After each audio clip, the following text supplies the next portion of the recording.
Assalamualaikum warahmatullahi wabarakatuh. Perkenalkan, nama saya Dinda Anila Putri. Di sini saya akan menjelaskan tentang aliran filsafat rasionalisme dan empirisme. Yang pertama, aliran filsafat rasionalisme. Secara etimologis, rasionalisme berasal dari bahasa Inggris yaitu rationalism. Kata ini berasal dari bahasa Latin yaitu rational yang berarti akal. Rasionalisme adalah suatu paham filsafat yang mengatakan bahwa akal merupakan alat terpenting dalam memperoleh dan mengetes pengetahuan. Rasionalisme memberitahu bahwa pengetahuan diperoleh dengan cara berpikir. Di dalam aliran rasionalisme ada dua macam bidang. Yang pertama itu di dalam bidang agama, dan ada di bidang filsafat. Di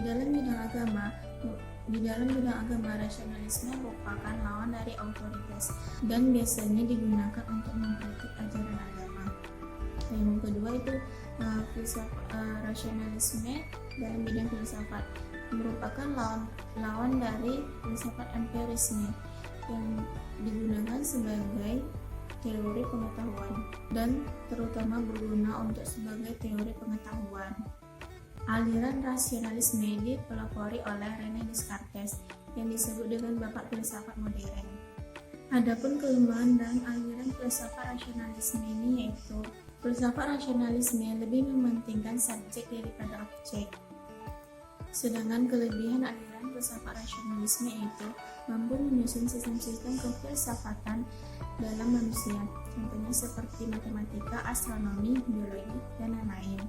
Yang kedua, dengan menalar, manusia mampu menjelaskan pemahaman yang rumit atau bersifat abstrak.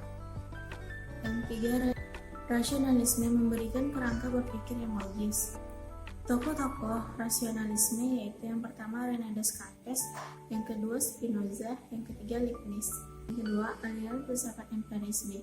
Kata ini berasal dari bahasa Yunani yaitu emoria empirios, yang berarti pengalaman dalam berkenalan dengan, terampil untuk.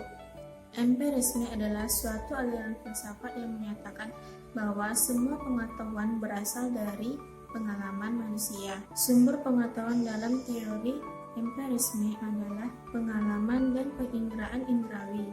Adapun kelemahan dalam filsafat empirisme itu indera terbatas. Contohnya, benda yang jauh terlihat kecil. Apakah benda yang jauh itu terlihat kecil? Tidak, benda yang terlihat jauh itu belum pasti kelihatan kecil. Yang kedua, indera menipu. Pada orang sakit malaria, gula yang manis akan terasa pahit dan udara yang panas akan menjadi dingin. Yang ketiga, objek yang menipu, contohnya ilusi.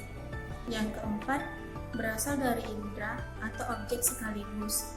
Sedangkan kelebihan aliran filsafat empirisme mengedepankan fakta-fakta yang dapat diterima indera sehingga fakta digunakan untuk mencari kebenaran. Sedangkan kelebihan aliran filsafat empirisme yaitu yang pertama, mengedepankan fakta-fakta yang dapat diterima oleh indera sehingga praktis digunakan untuk mencari kebenaran.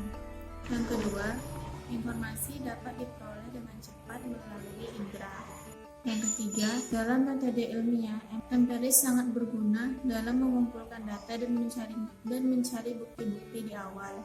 Tokoh-tokoh aliran empirisme yang pertama yaitu Francis Bacon, yang kedua Thomas Hobbes, yang ketiga John Locke, yang ketiga David Hume. Sekian pembahasan tentang aliran filsafat rasionalisme dan empirisme dari saya. Apabila ada kesalahan kata, saya mohon maaf. Saya akhiri dengan wabillahi taufiq wal hidayah. Wassalamualaikum warahmatullahi wabarakatuh.